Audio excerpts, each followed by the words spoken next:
Good morning, student. Today I am going to explain the lesson 14 source of energy and subtopic is conventional source of energy. Conventional means जो easily available हों वे source of energy जिन्हें हम पुराने समय से use करते आ रहे हैं, पारंपरिक तरीके से यूज करते आ रहे हैं, उन्हें बोलते हैं। जो हम लंबे समय से यूज करते आ रहे हैं वो है conventional source of energy like fossil fuels. उनमें सबसे पहले कौन सा है? Fossil fuels. फॉसिल फ्यूल्स क्या होते हैं बेटा? The fuels which we get from the dead remains of plants and animals. Fossils होते हैं dead remains of plants and animals and fuels which we get from the dead remains of plants and animal is called fossil fuels. अब इसमें कौन कौन से आते हैं fossil fuel में? कोल, पेट्रोल, डीजल। कोयला कैसे बनता है? आपको 7th-8th में आपने पढ़ा था कि कोयला हमें फॉरेस्ट, जब पेड़ पौधे ज़मीन में दब जाते हैं तो अंडर हाई प्रेशर और temperature after millions of years they convert into coal. और जब समुद्र के जीव जंतु पानी में मिट्टी के नीचे दब जाते हैं then they convert into petrol. इसके लिए मिलियंस ऑफ ईयर्स लगते हैं क्योंकि अंडर हाई प्रेशर और टेम्परेचर जब वे कन्वर्ट होते हैं लगभग मिलियंस ईयर्स के बाद हमें वो मिलेंगे।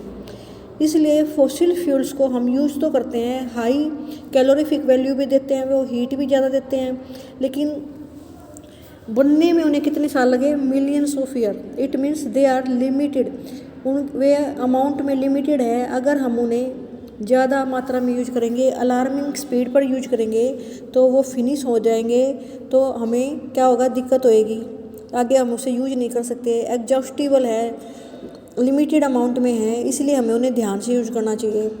अब इसमें एक पाई चार्ट दिखा रखा है आपको। इस पाई चार्ट में देखो ये रेड पार्ट सबसे ज़्यादा है, हम कोयला सबसे ज़्यादा यूज करते हैं सोर्स ऑफ एनर्जी के रूप में। और जो ग्रीन कलर से पेट्रोल कितना यूज होता है वो दिखा रखा है। हाइड्रो पावर एनर्जी कितनी यूज करती है वो येलो से दिखा रखी है। न्यूक्लियर एनर्जी ब्लू कलर से दिखा रखी है और wind energy small pink yellow colour से दिखा रखी है। तो ये सोर्स ऑफ एनर्जी है जो इंडिया में हम कौन सी एनर्जी सबसे ज़्यादा यूज कर रहे हैं? तो कोयला सबसे ज़्यादा यूज होने वाला सोर्स ऑफ एनर्जी है। कोयला जो फ्यूल है सबसे ज़्यादा हम यूज करते हैं। फ्यूल और सोर्स ऑफ एनर्जी हम एक ही लेकर चल रहे हैं क्योंकि फ्यूल हमें क्या देता है? एनर्जी देते हैं, हीट एनर्जी, लाइट एनर्जी। अब जो ये फॉसिल फ्यूल्स हैं इनको यूज करने का एक तो बैड इफेक्ट मैंने बताया, they are limited in amount and they are exhaustible resource. इसके लिमिटेशंस हैं, ये कमियां हैं कि ये ख़त्म होने वाला सोर्स है, तो इसे हमें कम मात्रा में यूज करना चाहिए। और दूसरा, बर्निंग ऑफ फॉसिल फ्यूल्स क्या प्रोड्यूस करता है? It produce oxides. Burning of fossil fuel produce oxides of carbon, nitrogen, sulphur and when they mix with water they cause of acid rain. तो उसे एसिड रेन, बारिश में acid आ जाता है, इसे एसिड रेन बोलते हैं। और एसिड रेन क्या करता है? It pollute our water, soil. जो हम किसी फॉसिल फ्यूल को जलाते हैं तो कौन सी गैस निकलती है? CO2 gas. और CO2 गैस क्या करेगी? एयर पोल्यूट करेगी। It produce air and also responsible for green house effect. तो जो ये फॉसिल फ्यूल्स हम यूज कर रहे हैं इनके डिसएडवांटेज हैं। ये फॉसिल फ्यूल अगर हम ज़्यादा मात्रा में यूज करें तो उसके क्या डिसएडवांटेज हैं? First, they pollute the air pollution का कारण बनते हैं। एसिडिक ऑक्साइड पैदा करते हैं जो एसिड रेन का कारण बनते हैं। दूसरा, ग्रीन हाउस इफेक्ट के लिए रिस्पॉन्सिबल हैं। इसीलिए हमें फॉसिल फ्यूल्स कम से कम यूज करने चाहिए। अब इस पोल्यूशंस को, जो ये फॉसिल फ्यूल पोल्यूशन जो फैलाते हैं उसको कम किया जा सकता है। कैसे कम करेंगे? कुछ टेक्निक्स यूज करके, कि हम कुछ उसमें अपनी टेक्निक लगा दें, कुछ ऐसे डिवाइस बना लें या कुछ टेक्निक लगा लें जिससे फॉसिल फ्यूल का जो पोल्यूशन है वो कम हो जाए। जैसे इसने एक एक्टिविटी से दिखा रखा है, कोयला फॉसिल फ्यूल होता है, LPG भी फॉसिल फ्यूल में आती है। तो कोयला या LPG जलाकर अगर हम इस कुकर, जैसे कुकर दिखाया है उसके अंदर वाटर गर्म कर रहे हैं, देखो इस एक्टिविटी में क्या कर रहे हैं? हीट दे रहे हैं। कुकर में वाटर है, उसके अंदर वाटर में से क्या निकलेगी? स्टीम। जो स्टीम निकल रही है वो आगे जाकर ये ब्लेड को घुमा रही है। ये जो ब्लेड है वो एक बॉल के अंदर लगाए हुए हैं, उस बॉल के ऊपर 3 ब्लेड लगा दिए, वो गोल गोल घूमेंगे तो उसमें कौन सी एनर्जी आ जाएगी? रोटेशनल एनर्जी, जिसे हम काइनेटिक एनर्जी भी कह सकते हैं। इस काइनेटिक एनर्जी से फिर डायनेमो चलाए जाते हैं। डायनेमो क्या होता है? A device which convert mechanical energy into electrical energy. तो ये डायनेमो मैकेनिकल एनर्जी को किस में कन्वर्ट कर देंगे, इलेक्ट्रिकल एनर्जी में। और इलेक्ट्रिकल एनर्जी से फिर क्या जलेगा, बल्ब। तो हमने इसमें क्या टेक्निक लगाई, हमने यूज तो इसमें फॉसिल फ्यूल ही किया है, या तो कोयला यूज करो या फिर एलपीजी, लेकिन उससे हमने स्टीम, वाटर की स्टीम एनर्जी को प्रयोग किया, फिर उसकी काइनेटिक एनर्जी में बदल दिया गया इस बॉल को घुमाने में। फिर उस काइनेटिक एनर्जी का प्रयोग हमने क्या किया, इलेक्ट्रिसिटी पैदा करने में, using dynamo. Dynamo is a device which convert mechanical energy into electrical energy. इस तरह से हम इसमें कुछ टेक्निक लगा सकते हैं। नेक्स्ट है थर्मल पावर प्लांट। जो ये थर्मल पावर प्लांट है, ये सारे आज एनर्जी के ही संयंत्र हैं सारे। इसमें है थर्मल मीन्स हीट, हीट से हम क्या पैदा करेंगे, electricity. Thermal power plant is a plant which convert the heat energy into electrical energy. Thermal power plant आपने पानीपत में सुने होंगे, वहाँ थर्मल पावर प्लांट है। वहाँ क्या चीज़ यूज की जाती है, कोयला यूज किया जाता है। थर्मल पावर प्लांट में कोयला यूज किया जाता है। कोयले से वाटर को गर्म किया जाता है। कोयले से क्या करते हैं, water heat up the water to produce steam. और वो जो स्टीम है, उस स्टीम से फिर क्या रन किया जाता है, turbine. It runs the turbine of the generator and generate the electricity. फिर क्या पैदा होती है, इलेक्ट्रिसिटी। ये टरबाइन किसका पार्ट है, इलेक्ट्रिक जनरेटर का पार्ट है जो घूम सकता है। इलेक्ट्रिक जनरेटर में घुमाकर टरबाइन को फिर इलेक्ट्रिसिटी पैदा की जाती है। लेकिन यूज तो फिर भी यहाँ भी कोयले का ही हुआ ना, फॉसिल फ्यूल का यूज हुआ, लेकिन बनाया क्या, इलेक्ट्रिसिटी, जो हमारे सबसे ज़्यादा काम आने वाली एनर्जी है। आज के दिन इलेक्ट्रिसिटी बहुत ज़्यादा यूज होती है, तो थर्मल पावर प्लांट में कोयला यूज कर कर पानी गर्म किया जाता है, उसकी स्टीम से टरबाइन रोटेट किए जाते हैं और इलेक्ट्रिसिटी पैदा की जाती है।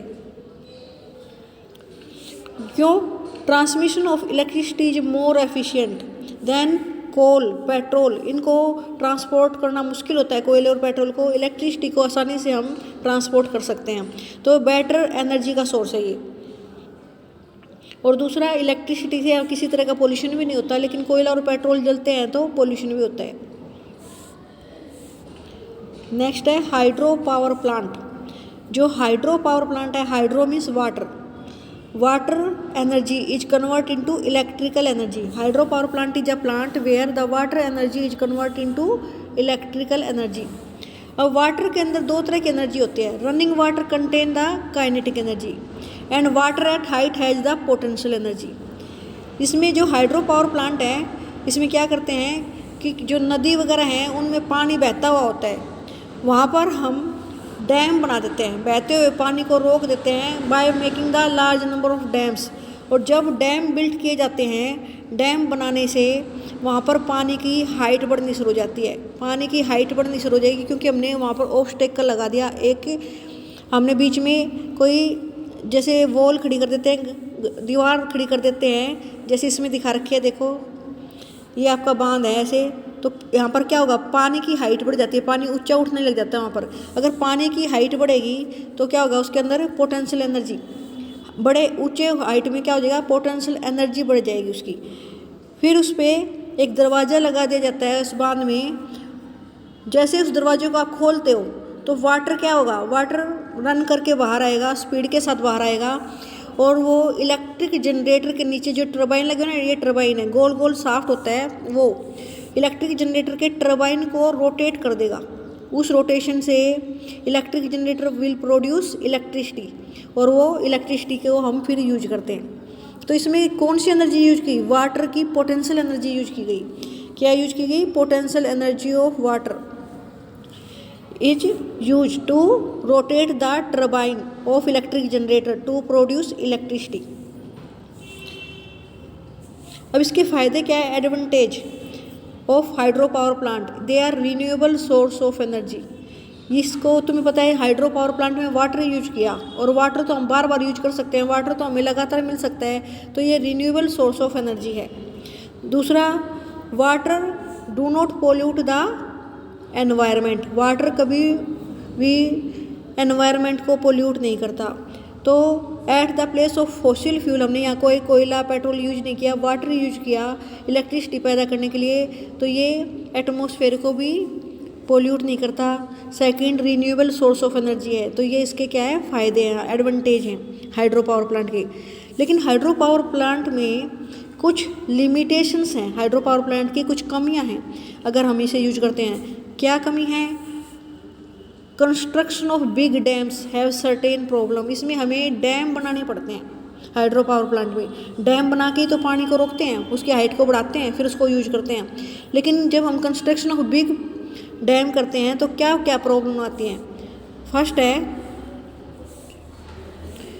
The dam can be constructed on limited number of place. सब जगह नहीं बना सकते, मेनली इसे हिली टेरेंस में बनाया जाता है। Second, large area of agriculture land and human habitation are to be sacrificed. जब ये बड़े बड़े डैम बनते हैं तो कृषि योग्य जो भूमि होती है वो खराब हो जाती है, वहाँ पर कृषि नहीं हो सकती। लोगों के घर होते हैं वो भी हटाने पड़ते हैं। अब लोगों को सेटिस्फैक्ट्री, फिर मान लो अब जिन लोगों को हटाया गया है उन्हें रहने के लिए गवर्नमेंट घर देती है तो उनको सेटिस्फैक्ट्री रिहैबिटेशन लोगों का बहुत ज़रूरी है, वो बहुत मुश्किल होता है। Satisfactory rehabilitation of displaced people is not possible easily, वो ईजिली पॉसिबल नहीं होता, एक प्रॉब्लम है ये। दूसरा, जब ये बनते हैं तो लार्ज इकोसिस्टम को डिस्ट्रॉय कर देता है व्हेन सबमर्ज्ड। और जब ये वाटर के अंदर जो पेड़ पौधे दब जाते हैं तो वो पेड़ पौधे क्या करते हैं, एनएरोबिक कंडीशन में कंपोस्ट होने शुरू हो जाते हैं, गलने शुरू हो जाते हैं। जब वे कंपोस्ट होते हैं, ख़त्म होते हैं एनएरोबिक कंडीशन में, तो मीथेन गैस छोड़ते हैं। कौन सी गैस? मीथेन। और ये क्या है? ग्रीन हाउस गैस होती है। उन जो हमने बांध बनाया वहाँ जहाँ पानी इकट्ठा हो जाता है उसके नीचे पेड़ पौधे गलते हैं ना जब एनएरोबिक कंडीशन में पानी के नीचे, तो मीथेन गैस निकलती है। और मीथेन गैस क्या है? ग्रीन हाउस गैस है। मीथेन गैस कौन सी है? ग्रीन हाउस गैस है। ये ग्रीन हाउस गैस होने के कारण ग्लोबल वार्मिंग का कारण बनती है। इसीलिए कंस्ट्रक्शन जो होती है इन बांधों की, कई बार उनका विरोध किया जाता है, अपोजिशन किया जाता है, अपोज किया जाता है। जो अपने अपोजिशन ऑफ टिहरी डैम सुना भी होगा, टिहरी डैम का बनाने में बहुत विरोध किया था, जो गंगा नदी पे बनाया गया था। इसके पीछे यही रीज़न थे कि लोगों को वहाँ से डिस्प्लेस करना, एग्रीकल्चर की जो भूमि है वो ले लेना, तो लोग उसका विरोध करते हैं। सरदार सरोवर डैम जब नर्मदा नदी पे बनाया गया था तो उस टाइम भी यही प्रॉब्लम आई थी, लोग उसके विरोध में उतर गए थे, फिर उसका अपोजिशन करना शुरू कर दिया था कि हमें नहीं बनवाना, क्योंकि वहाँ से लोगों को हटाया जा रहा था। उन कुछ लोगों के वहाँ खेत थे, उन खेतों को भी नष्ट करके फिर उसको वहाँ डैम बनता, तो वो जो दिक्कत हो रही थी, इकोसिस्टम खराब हो रहा था वहाँ का, इसीलिए उसको लोग विरोध करे थे। नेक्स्ट है improvement in technology for using conventional source of energy. कुछ जो सोर्स ऑफ एनर्जी हम यूज कर रहे हैं अब उसमें कुछ टेक्निक लगा दी जाए तो वो बेटर हो सकते हैं उनका यूज करना। Like biomass. बायोमास जैसे नाम से ही है, अगर हम फ्यूल में लकड़ी यूज करते हैं, लकड़ी को यूज करें तो वो बहुत ज़्यादा धुआं देती है ना, स्मोक। और काऊ डंग केक यूज करते हैं, काऊ डंग केक जो थेपड़ी गोसे जो बोलते हैं काऊ डंग केक्स, ये क्या होते हैं? ये रिन्यूएबल सोर्स ऑफ एनर्जी है but they produce lot of smoke. और ये जो प्लांट और एनिमल प्रोडक्ट से मिले ना हमें, जैसे पेड़ों से लकड़ी मिली, एनिमल से काऊ डंग केक, तो इसलिए इनको बायोमास बोलते हैं। बायोमास जो कभी जीवित चीज़ों का हिस्सा थे, वो पदार्थ जो कभी पहले जीवित चीज़ों का हिस्सा था, लेकिन they produce lot of smoke, बहुत ज़्यादा धुआं देते हैं व्हेन दे बर्न। तो हम कुछ टेक्निक यूज करेंगे। सबसे पहले लकड़ी है, when wood is burnt in limited supply of oxygen, then water and volatile material like then water and volatile substance get remove, तो उसमें से पानी और वोलेटाइल सब्सटेंस वाटर वेपर निकल जाते हैं। And it convert into charcoal, तो लकड़ी के कोयले में कन्वर्ट हो जाती है। और लकड़ी का कोयला जब जलता है तो विदाउट फ्लेम जलता है। And it produce less smoke and give more heat, ज़्यादा मात्रा में हीट देता है। तो लकड़ी को किस में बदल सकते हैं हम? लकड़ी के कोयले में, चारकोल में। उससे क्या होगा? हीट ज़्यादा देगा, धुआं कम देगा। तो हमने टेक्निक लगाई। इसी तरह हम जो काऊ डंग यूज कर रहे हैं, गोबर, Vries plant material like the residue, जो खेतों में उपज के बाद नीचे का पदार्थ बच जाता है, हार्वेस्टिंग के बाद, उपज को काटने के बाद, फसल को काटने के बाद वेजिटेबल वेस्ट बच जाता है, जो सीवेज वेस्ट होता है, उसको डिकम्पोज कर लेते हैं in the absence of oxygen. Then it give biogas, तो इसे बायोगैस मिलती है। बायोगैस को गोबर गैस भी कहते हैं क्योंकि बायोगैस में जो मेन इंग्रेडिएंट है उसका वो गोबर है, मेन हिस्सा गोबर का है, इसलिए उसे गोबर गैस कहते हैं। गोबर गैस कैसे बनाई जाती है, उसके लिए एक डोम लाइक स्ट्रक्चर होता है, जैसे ये दिखा रखा है। ये डोम लाइक स्ट्रक्चर जो है ऐसा, ये डोम लाइक जो स्ट्रक्चर है इसे बोलते हैं डाइजेस्टर। क्या नाम इसका? डाइजेस्टर, ये लिखा हुआ है डाइजेस्टर। इस डाइजेस्टर में पहले गोबर को पानी में मिलाकर सलरी बना ली जाती है। गोबर और पानी को जो वेस्ट है उनमें उनको मिक्सर में मिलाकर, यहाँ पर जो सलरी लिखा हुआ है, सलरी क्या है? गोबर और पानी को मिलाकर इसमें डाइजेस्टर में भर देते हैं। फिर इसके ऊपर सोयल मिट्टी ढक देते हैं। मिट्टी ढकने से इसमें हवा पास नहीं होती। जब हवा पास नहीं होगी तो उसमें एनएरोबिक बैक्टीरिया वर्क करेंगे, they break down, they decompose this waste and break down into simple substance. तो कौन सी गैस निकलेगी उस टाइम? गैस जो निकलती हैं वो यहाँ इस गैस टैंक में इकट्ठी हो जाती हैं। कौन कौन सी गैस निकलेंगी? मेनली मीथेन, कार्बन डाइऑक्साइड और हाइड्रोजन सल्फाइड। कौन कौन सी गैस निकली? मीथेन, कार्बन डाइऑक्साइड, हाइड्रोजन और हाइड्रोजन सल्फाइड। जो मेन गैस है, मेन गैस इसमें जो मीथेन है वो 75% निकलती है। 75% मीथेन गैस है जो एज ए फ्यूल यूज होती है। फ्यूल के लिए यूज होने के लिए क्या करते हैं, जो ये गैस टैंक है, इस गैस टैंक में पाइप लगा लेते हैं, पाइप से बाहर निकाल कर उसे फ्यूल के रूप में यूज किया जाता है। अब इस बायोगैस के फ़ायदे क्या हैं? बायोगैस में एक तो 75% मीथेन है जो जलती है बिना स्मोक के, उसमें कोई धुआं नहीं निकलता। Leaves no residue like ash in wood. अगर हम लकड़ी जलाते हैं तो राख बचती है, लेकिन जब हम मीथेन गैस जलाते हैं तो किसी तरह की कोई राख नहीं मिलती, स्मोक नहीं पैदा करती। सेकंड, हीटिंग कैपेसिटी ज़्यादा है, इसकी ज़्यादा मात्रा में हीट निकलती है। द सलरी लेफ्ट बेंड, जो गोबर बाद में बच जाता है उसे हम निकालते रहते हैं पीरियडिकली, इस डाइजेस्टर में से बाहर निकालते रहते हैं, और उसके अंदर बहुत सारा नाइट्रोजन होता है, बहुत सारा फॉस्फोरस होता है, जिसे एज ए मैन्योर यूज किया जा सकता है। कैसे यूज किया जा सकता है? खेतों में मैन्योर, खाद के रूप में। तो एक ये, इसके अलावा आपने क्या किया, वेस्ट डिस्पोज हो गया। देखो इसमें कितना सारा वेस्ट यूज हुआ, गोबर, फार्म वेस्ट, सीवेज वेस्ट। तो इस वेस्ट को डिस्पोज भी तो करना पड़ता है, वो भी आपको नहीं करना पड़ेगा। तो सीधा इसमें यूज होकर खाद बनाने में काम आ गया। इसके अलावा आपको फ्यूल मिल गया, तो ये गुड सोर्स ऑफ एनर्जी में काउंट होगा। एक ये रिन्यूएबल सोर्स ऑफ एनर्जी है, क्योंकि ये वेस्ट तो आपको फिर मिल जाएगा, गोबर आसानी से उपलब्ध हो जाएगा, फार्म वेस्ट भी आपको इजीली मिल जाएगा, सीवेज वेस्ट भी आपको इजीली मिल जाएगा। तो ये रिन्यूएबल सोर्स ऑफ एनर्जी है जो हम बार बार मिल सकता है हमें। तो आज मैं आपको इतना ही रीड करवा रही हूँ, इसको अच्छी तरह से पढ़ कर बेटा कोशिश करना कि ये याद भी हो जाए आपको।